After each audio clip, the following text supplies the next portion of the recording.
রান্নাঘর থেকে প্রত্যেককে শুভকামনা জানিয়ে আজকের পর্ব শুরু করছি। আজ আমি ছোলার শাকের যে রেসিপিটা নিয়ে এসেছি সেটা আমি আপনাদের সঙ্গে শেয়ার করছি। ছোলার শাক সম্পূর্ণ একটা একটা করে বেছে নিয়েছি, পাতাগুলো, বেগুন, কাঁচা লঙ্কা, কড়াইয়ে সামান্য তেল দিয়ে আমি নুন হলুদ মাখিয়ে বেগুনগুলো ভেজে নেব।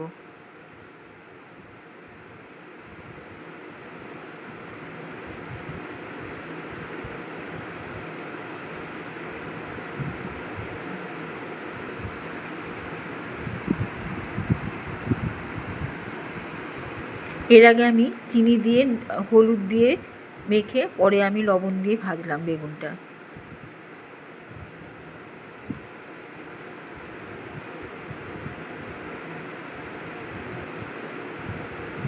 এখানে লবণ, হলুদ, চিনি দিয়ে বেগুনগুলো ভাজা আছে।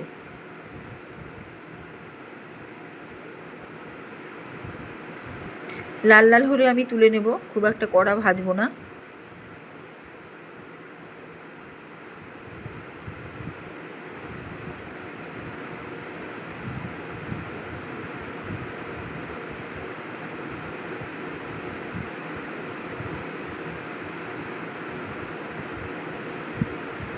এই একই তেলের মধ্যে কাঁচা লঙ্কা ভেজে নেব।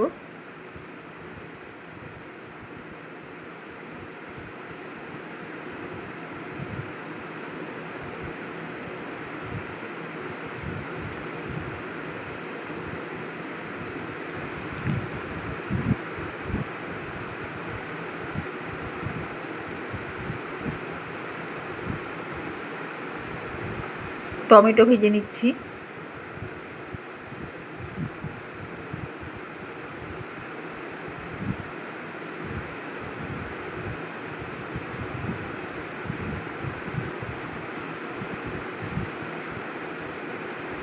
কড়াইশুঁটি,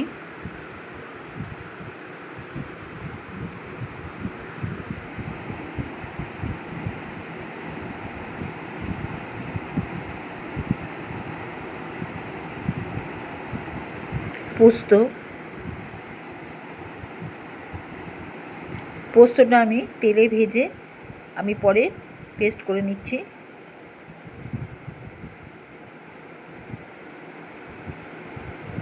ভাজা সবজিগুলো সরিয়ে আমি পোস্তটা একটু হালকাভাবে বেটে নেব। আর কড়াইয়ে জল দিয়ে এবার আমি ছোলার শাকগুলো এর মধ্যে দিয়ে দেবো, বেছে রাখা ছোলার শাক। তার আগে একটু নুন দিয়ে দিলাম জলের মধ্যে।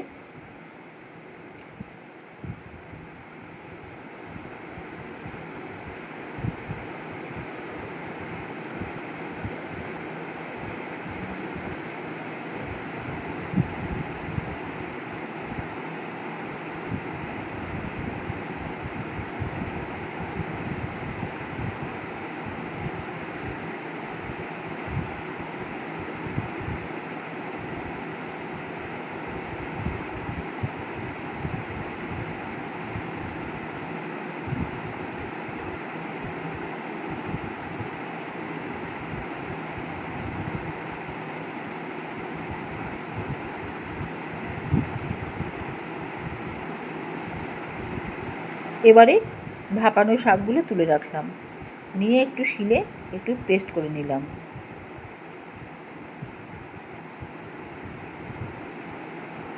এবার শাকগুলো তুলে রাখছি। এখানে বাটা ছোলার শাকটা আছে। এবারে যে আমি টমেটো, বেগুন সব ভেজে রেখেছিলাম, কাঁচা লঙ্কা, পোস্তদানা সব দিয়ে আমি একসাথে আগে চটকে এটা মেখে নিচ্ছি।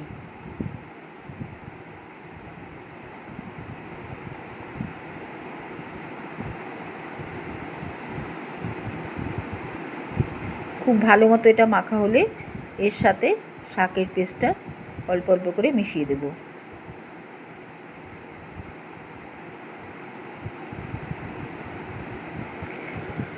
ছোলার শাক যদি পরিমাণে কম থাকে, তবে আমরা যখন বেশি শাক হয় আমরা খুব কম উপকরণেই আমরা বেগুন দিয়েই শুধু করে ফেলি, বড়ি দিয়ে।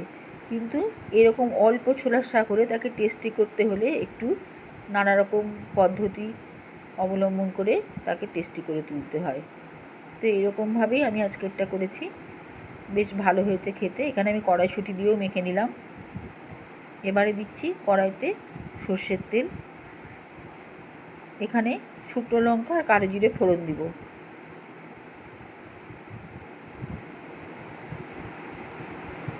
কালো জিরে শুকনো লঙ্কাটা ভাজা ভাজা হলে আমি এই মেখে রাখা শাকটা পুরোটা দিয়ে দেব। তার আগে একটু আমি চানাচুর থেকে বাদাম ভাজা তুলে এনে দিয়ে দিলাম।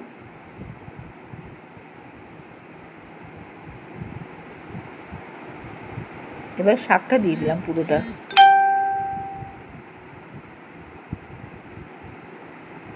এবারে একটু কষিয়ে নেব।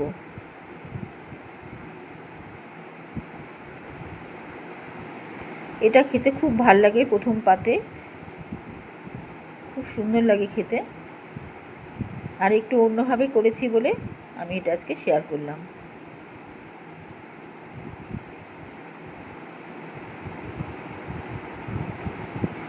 এর মধ্যে আমি এখন আর কিছু দেব না। ছোলার শাকের একটা সুন্দর সুঘ্রাণ আছে। ধনেপাতা বা অন্য কিছু দেব না। এখানে শুধুমাত্র ঝালের জন্য লঙ্কার গুঁড়ো দিলাম আর সামান্য একটু জিরে গুঁড়ো দিলাম।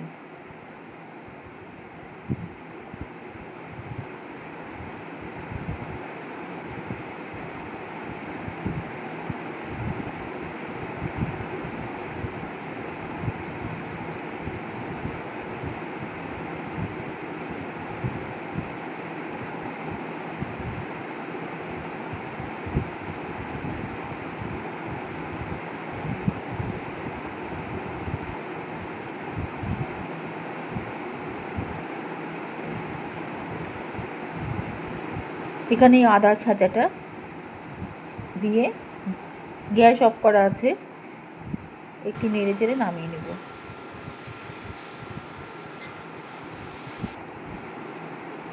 হয়ে গেল আমার ছোলার শাকের ঘন্ট বা ছোলার শাকের ভর্তা।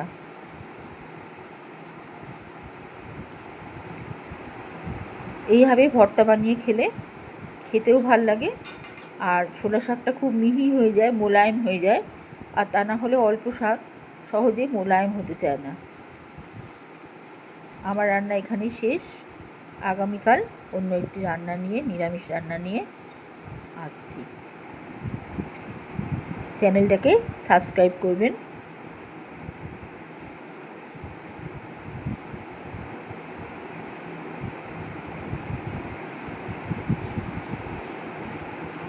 গরম ভাতের সাথে এরকম ছোলার শাক, বছরের প্রথম শাক এটা উঠেছে এখন। এইভাবে একটু মেখে খেয়ে দেখছি কেমন হলো।